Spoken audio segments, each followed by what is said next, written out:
today was basically to give you all a really good understanding of how electric fencing works and the principles behind it. Once you've got that knowledge and grounding, everything else makes sense. You know, you can really start to make decisions on what you should do. It's not magic. It's just like, as you'll see, I'll refer to it like water. It's exactly the same as if we were irrigating or pumping water. With electricity, we get resistance through the wire like we get friction through polypipe. You know, we get amperage and voltage loss like you get volume and pressure loss through water through pipe.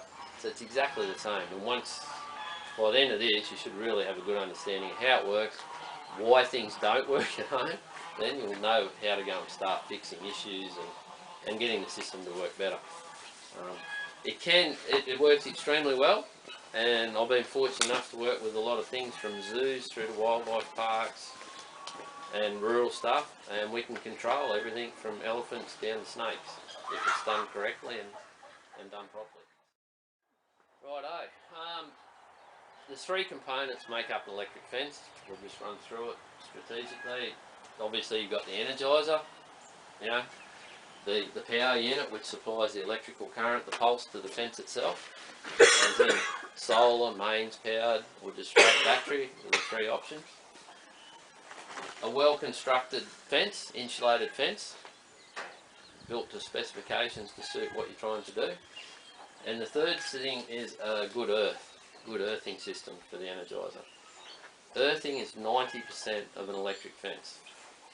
Okay, you can spend 10 grand here, but if you only spend $2 here, you've wasted a hell of a lot of money. This is the difference between a good fence and a bad fence. It's as simple as that. Alright, so by the time we get through all this, if nothing else you take away today, you'll learn how to go home and test your earth and fix it. Know how to get it right, because it can be the difference in a fence running at nothing in it to having good voltage in it. By fixing that.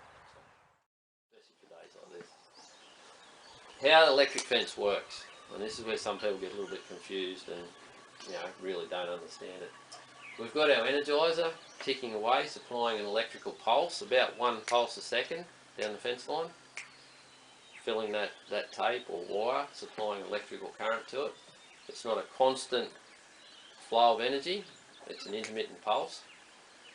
We've got our earth stakes in the ground connected to the energiser, and we've got our insulated, our electric fence with our wires running along power from the energiser. They're insulated so that they can't short out onto anything, so everything stays, the pulse actually stays in the wire or tape. The animal approaches the fence, touches the hot wire, the electrical current then passes through his body, out through his feet, and travels right through the ground back to the earth stake. Only when the earth stakes catch that does the animal receive a shock. So if I took that out, that animal would not receive a shock at all. Okay, it's simply, the animal is a switch, just like a light switch on a wall. He's the connection between the two for the current to flow through to complete it, to turn the light on. That's the easy way to explain it. It's like a power line. You can swing on a power line all day long. Birds will sit there quite happily until they try and touch the other one and the power goes through them, or they touch the ground, then the power can flow through. And that amperage flowing through is what causes the pain. Okay. Does everybody understand that? Mm-hmm. Now that has to take place whether he's 1 metre away or 10 kilometres away or 50 kilometres away. That still has to happen before he receives a shock. Hence, on bigger jobs, when you get further distances, and everyone knows when in spring traditionally when the ground dries out, oh, fence isn't working as well. This is why. We've lost our conductivity through the soil. So this circuit's not working well. Hence, same thing, if our earth's not good enough, all this current coming back, that little dodgy bit there can't catch it all, can't complete the circuit, so the animal receives no shock. So that's why earthing is so critical. Don't worry too much about this system here, I will explain it, but it's designed for larger areas where we've got very bad soil conditions, we've got very little moisture, they might be very sandy, very rocky, we've got not much conductivity through the soil as it stands. So what we simply do is, instead of having all these wires in the fence hot, electrified, referred to as height. We actually use one as an earth wire, or as a negative wire, and it is then linked to the earth stakes.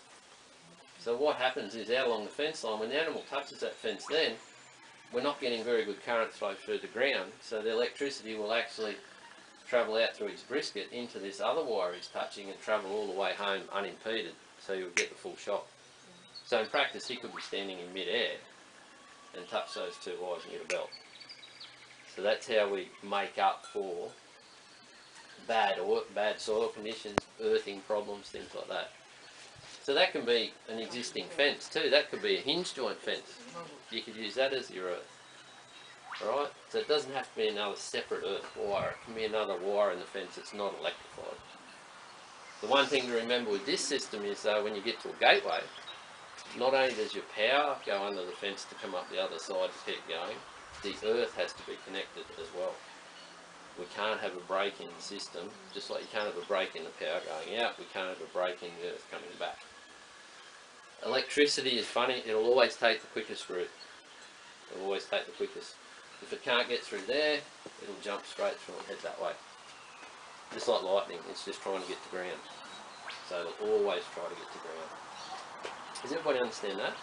So that's the system that you'll be more familiar with, like just setting up temporary fences or yards or things like that. That's the one we normally follow through with. So you can understand why that's so important, because if that's not done, there's nothing happens. You can have the best machine in the world, it won't make any difference. And this is the cheapest part of the whole job.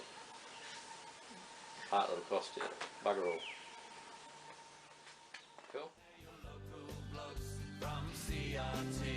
At Coffs Harbour Produce, they're your local blokes for great service and advice on all your gardening, pet, livestock and rural requirements. You can shop local, stay local and trust Coffs Harbour Produce with convenient free delivery Monday to Friday from Sawtell to Sapphire. Open Saturdays also from 8 till 12. Look for the green awnings June Street behind the Bailey Centre. To get your delivery schedule and see online specials, go to coffsproduce.com.au. They're your local blokes from CRT.